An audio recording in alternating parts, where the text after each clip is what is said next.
Hi everyone. Today we'll walk the core of US stock trading, from opening an account to getting a real fill. A lot of beginners ask, I think this stock will rise. Where do I buy it? But placing the order is not the most important part.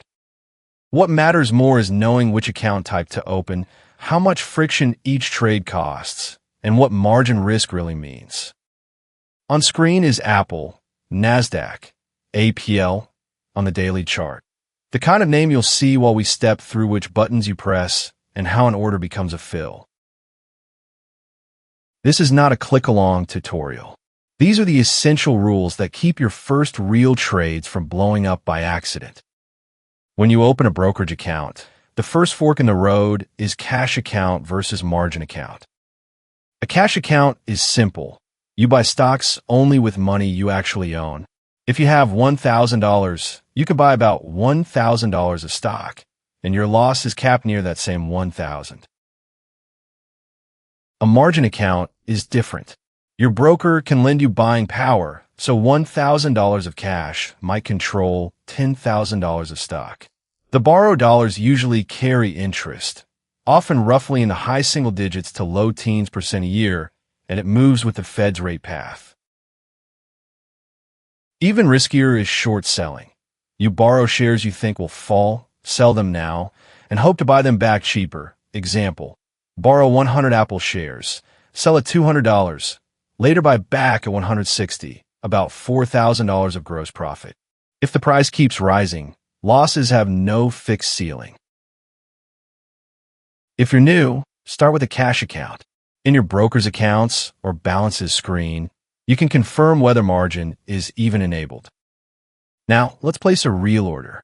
On screen is NVIDIA, NASDAQ, NVDA. On the daily, find the ticker, tap buy, and the order ticket opens. The first choice on that ticket is order type. Historically, the two workhorses are market and limit. A market order means buy now at the best available price. If NVIDIA last traded near $120, one click can fill around that level right away. Fast, but the fill can differ from the last print you saw. A limit order means buy only at my price or better. If you only want to pay $110, you enter that limit and wait until the stock trades down to you. There are also conditional orders. For example, if the stock rises to 120, then automatically sell with a limit at 118, stop limit style. Beginners should master market and limit first. When you sell something like SPY, the S&P 500 on this daily chart, costs still come out even if the headline said commission-free. First is the commission line. Many U.S. brokers charge zero stock commission, but that is not the same as zero cost. On a $10,000 sale, you might still see tiny SEC Section 31 and FINRA activity fees, often pennies to a few dollars. Second is the real trading friction, the bid-ask spread and slippage. Crossing a 5-cent spread on 200 shares is $10 gone before taxes. Do that often, and it adds up like coffee creeping from $3 to $4.50. Quiet, then painful.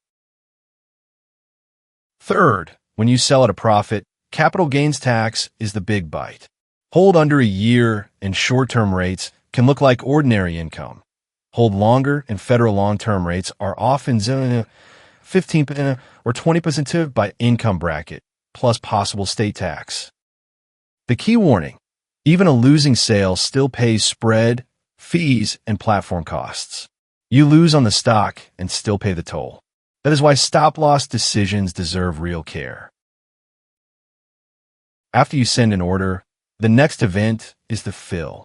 A fill means your buy meets someone else's sell at a matching price, and the trade completes. Example, you send a market buy for 100 shares of Meta, NASDAQ, Meta. That fill only happens when the other side can sell those shares into your order. Then the trade prints, and you own them.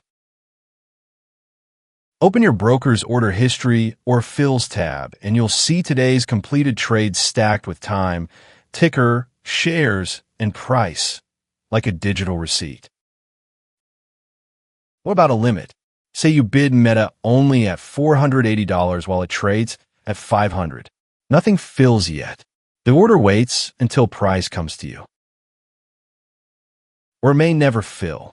If Meta never trades down to 480, the order stays working open/unfilled until you cancel it yourself. Before you turn on margin, learn the failure modes.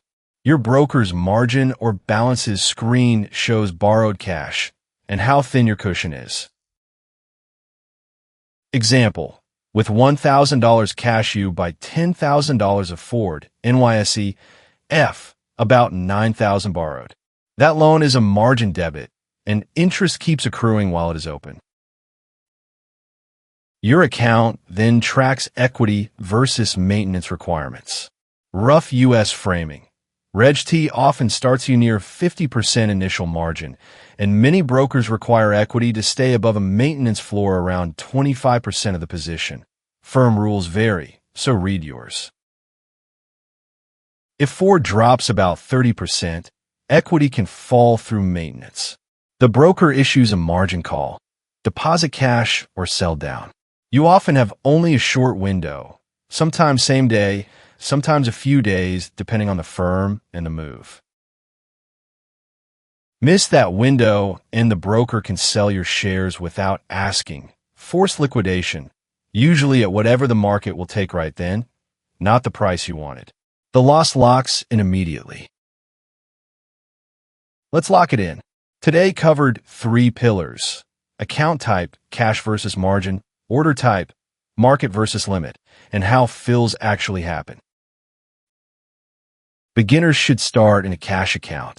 Trading only money you own caps the downside. Margin calls and forced liquidation are nasty. Earn real experience before you even consider borrowing. Whenever you trade, budget the friction.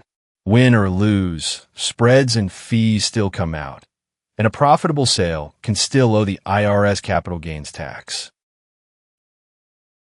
One more U.S. fact to remember. Stock profits are generally taxable in a regular brokerage account. Short-term versus long-term rates differ. Qualified dividends often face about 15% federal tax in a common bracket. Policy can change, so recheck IRS rules before you trade.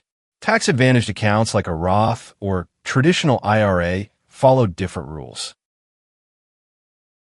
This lesson is for education only and is not investment advice. Any loss from trading is entirely your responsibility.